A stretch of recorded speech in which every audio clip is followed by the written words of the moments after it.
Most estate plans assume that your kids will receive their inheritance. But what happens if your child is divorcing? That's what we're going to talk about today. Hi, Nancy Beauvair here with Agape and NEXsteps.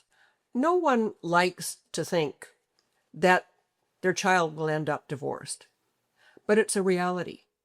About 50% of all marriages currently in North America end in divorce, and that can have an impact on your estate planning and on how your child receives their intended inheritance. Now, on the surface, they are protected. Inherited assets are considered separate property and are not automatically included in a divorce settlement. But what happens after that inheritance happens can certainly impact the long-term implications for your child. It depends on if, to use a legal phrase, the inherited assets were commingled. So let me give you a couple of examples.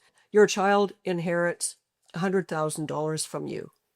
They take that $100,000 and they pay off the house on the mortgage that they share with their spouse. But then they divorce, and the property is a shared property, so the divorced spouse indirectly benefits from that inheritance because now they're receiving half of the value of that property, although they would not have been able to receive the $100,000 or any share of that $100,000 if it was not commingled.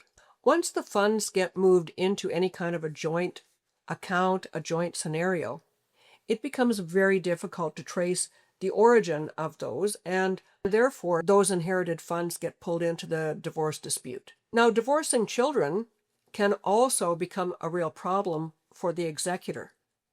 The executor has an obligation to follow the will and distribute the assets, of course, once everything has been paid and been cleared up. But when the assets are distributed, that's where the executor can inadvertently be pulled into this dispute.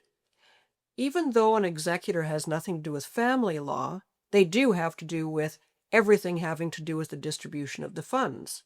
Now, in one instance, the executor distributed the funds and it landed in a gentleman's account. He was in the process of a divorce, and Discovery uncovered that money and saw it as assets. So, of course, that ended up being pulled into the divorce. It's very important that the executor knows what the status is of these relationships, and often they may need to deal with the counsel who are representing the divorcing spouse to find out the best way to handle the inheritance to protect it.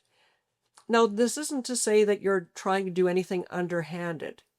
People do get divorced for a number of reasons, and to point fingers and blame and try to withhold a legitimate distribution of marital assets is not the intent of this video, but it is something that must be considered.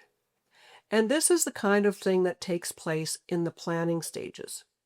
Now, I'm a certified executor advisor. When I sit with families, I always play the devil's advocate, and I bring up these uncomfortable conversations as well about what does happen if your child divorces. How do you plan for those things? There may be children of that marriage, and you may want to ensure that your grandchildren are going to receive some of those assets.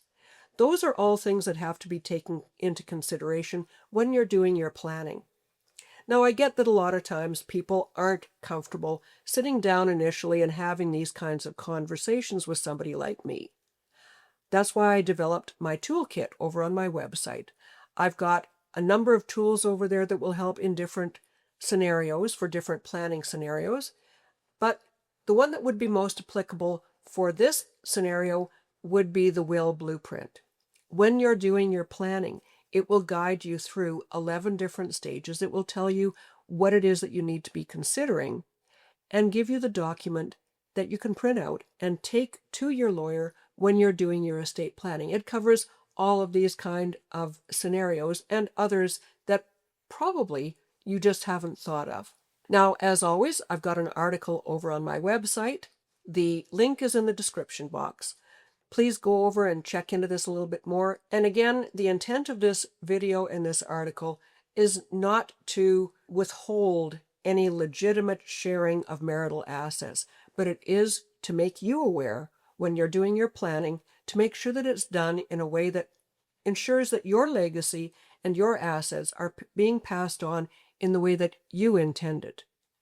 Thanks very much for joining me this week. I look forward to sharing more with you next time. Bye for now.